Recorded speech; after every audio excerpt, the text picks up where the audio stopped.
All right, so hardest question. Sure. First and last name. Lindel Fields. Okay, all sounds good? Okay, we'll start here.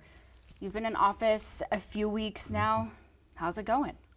Ooh, 3 weeks today, 3 weeks today. If you'd asked me last week, Tatum, I would have said, you know how you're in the swimming pool and you look up and you can see a little bit of sunlight at the top of the water? That was last week. This week, my nose is above water. I think we're making great progress. 2 board meetings under our belt. Made a couple of big decisions. I'd say things are going pretty well.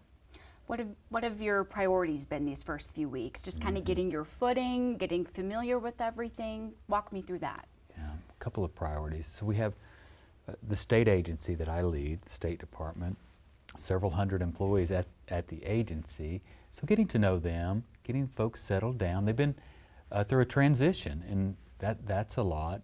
But then we have work to do for the state, and getting that work done required a special board meeting to address some teacher licensing, and then this most recent board meeting to pass a budget for the next fiscal year. So the agency and then statewide business. So it's been a dual focus. Sure. Well, yeah. of course, the wheel is always turning there, so Right. it's keeping things going as they have to, while also taking on a really big job. Sure.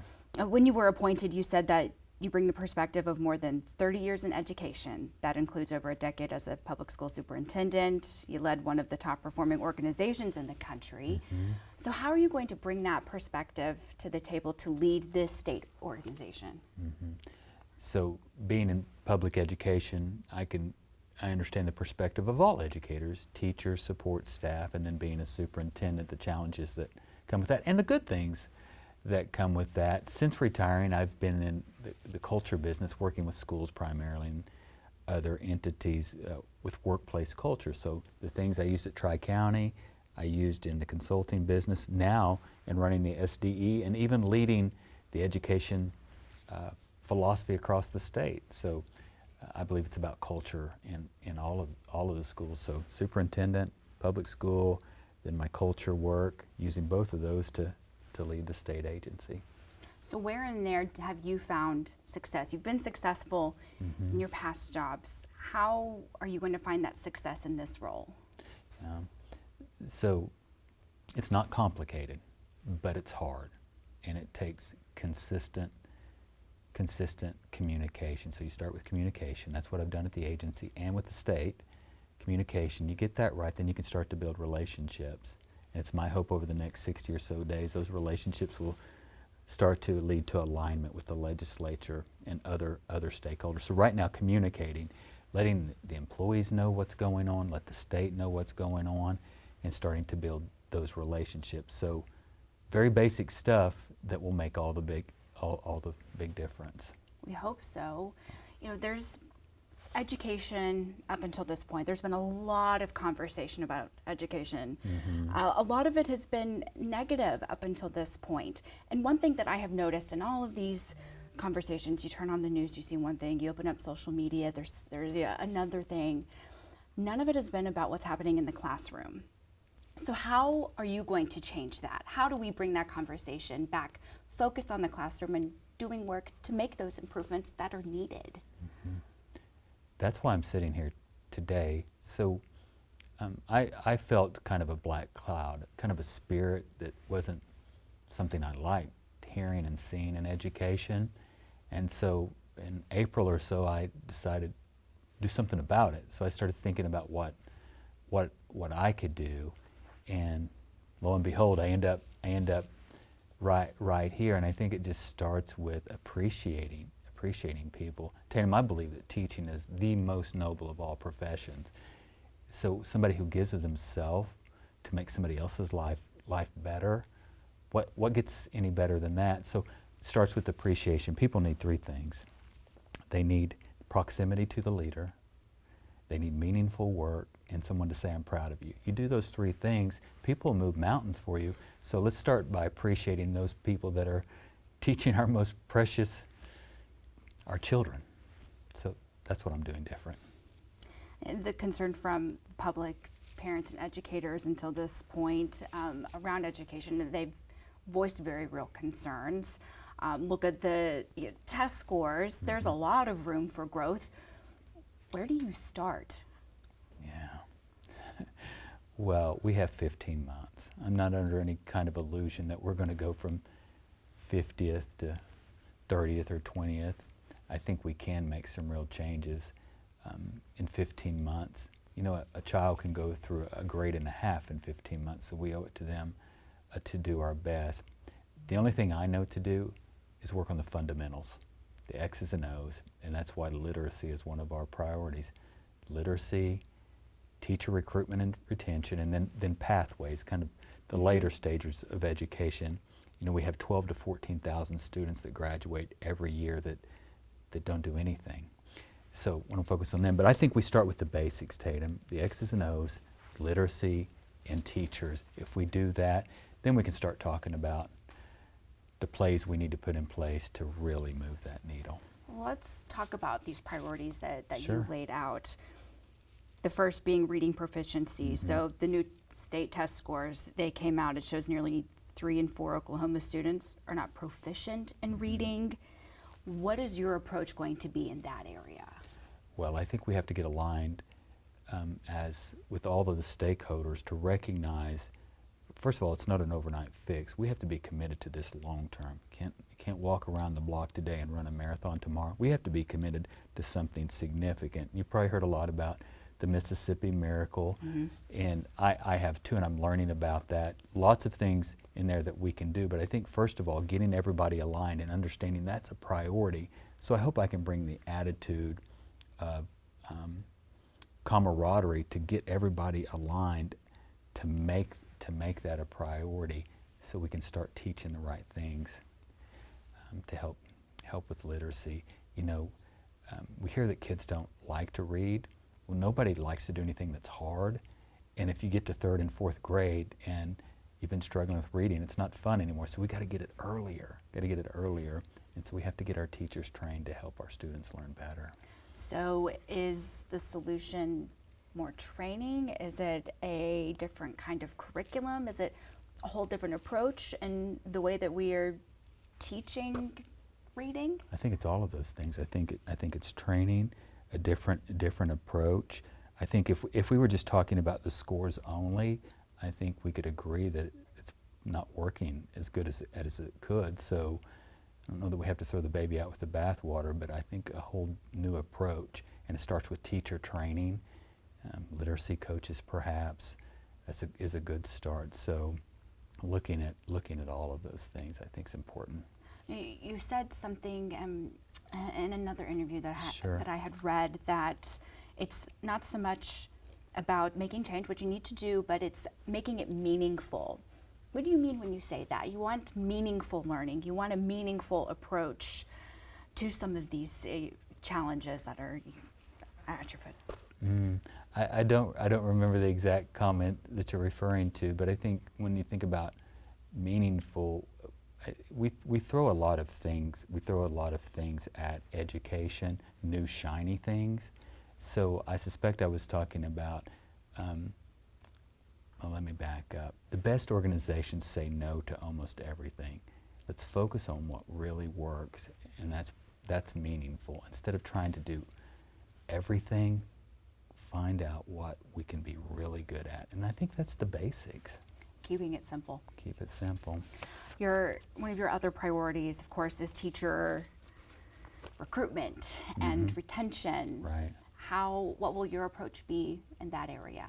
Well, I think we have to collectively set the tone that teaching is admirable, that it's a good thing. So people start to get back into teaching.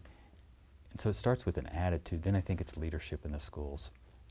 Leaders that set the tone, that create a culture. I don't think teachers leave schools, they leave toxic cultures. So that's one component of that. But again, creating a tone where we appreciate teachers. Since in the last 3 weeks, no less than 10 calls or emails about people who were about to leave or had just graduated and weren't going into teaching, but are. So one specifically had an interview today, and I'm wishing them luck. They weren't going to teach as of Monday. So I think just this energy that, hey, we need you and you can make a difference, I think we start there. Sure. Well, there's been big change at the state level. Right. And we hope that that will recruit more. Sure. What about the teachers that are already here? Mm-hmm. They, how do you keep them? How do we find a way to keep them in the classroom and to be maybe reinvigorated for this work that they do? I think the tone helps. Folks that have been in the trenches that maybe are tired and maybe even feel trapped. I think it takes a community. So parents trusting their teachers that they're working in the best interest of the students. I've said on many occasions, we want parents to fight for the highest possible good of their children, but the teachers want the same thing. They're doing what's in the best interest, and I think as a community, less focus on social media and going to the source. I think having respect for the teachers, to go to the teachers, perhaps not airing our grievances on the internet and using that as a platform to try to solve problems and following the chain of command and respecting the school for what it is, the people that are helping to raise your kids. So I think it starts there. And if teachers feel respected, I think they'll stay. How do you work to rebuild that partnership and relationship with all of our school districts, and then, by osmosis going down to our teachers? There's, like you said, there's been this feeling of a dark cloud. Yeah. Wow, boy, that's a tough question. I think just bringing the positive energy to it. Public schools are doing a really good job and can do a good job. So let's give them a chance. As educators, we have a part to play in that too, right? So we have to do our part and walk the talk. But give them a chance, and let's talk highly of our most noble of all professions. Sure. What about emergency teacher certifications? A really big, and it's not just a problem that is specific to Oklahoma. There is a teacher shortage nationwide. Sure, there is. One of the solutions that we have had here in the state is to issue these emergency teacher certifications to get more people into the classroom. Is that going to be is that a viable solution to try to solve this shortage? Is there a pathway to get these teachers, they love this career, maybe it's something they want to pursue long term? Have y'all had those kind of conversations Yeah, we yet? have had. And just this morning we met with maybe 50 or 60 superintendents and talked about emergency certifications, and they need those right now. So the real question is, how do we train those teachers that have had a skill or been in industry and want to go into teaching, or even teachers that are already there? How do we keep them trained up? We don't just graduate college, go into teaching, and never get trained again. Yeah. So we have challenges with professional development, but finding a way to work with those emergency certified teachers. We know that folks are going to go into teaching now sometimes for just 10 or 15 years, not 30 or 40 years like they used to. So they're going to come in at different points. So emergency certifications as it's defined right now, maybe there needs to be some changes, but for the immediate future, they're very necessary. Sure. Superintendents need them, so they need some flexibility on how to get them trained within the schedule to ensure that they understand the pedagogy and how to work within a school. So I think emergency certifications are here for a minute. It's about how do we keep them and get them trained. Sure. Do y'all plan on maybe, how do I want to ask it? Your teachers are the people that are on the front line. Right. They are working with students every day. If you want maybe a big group think on how do we improve education, they may be the first people you should ask. Have y'all had those conversations about what should our solutions be to kind of up the ante, to really move the needle in education? We haven't had those conversations directly. I've gotten tons of messages and emails, very kind messages, by the way. Lots of people that are willing to enter into the conversation. Today was maybe our second conversation with superintendents. I just got off the phone with our chief of staff about working with the state chamber and other chambers to bring those people into the fold, to talk to them about that.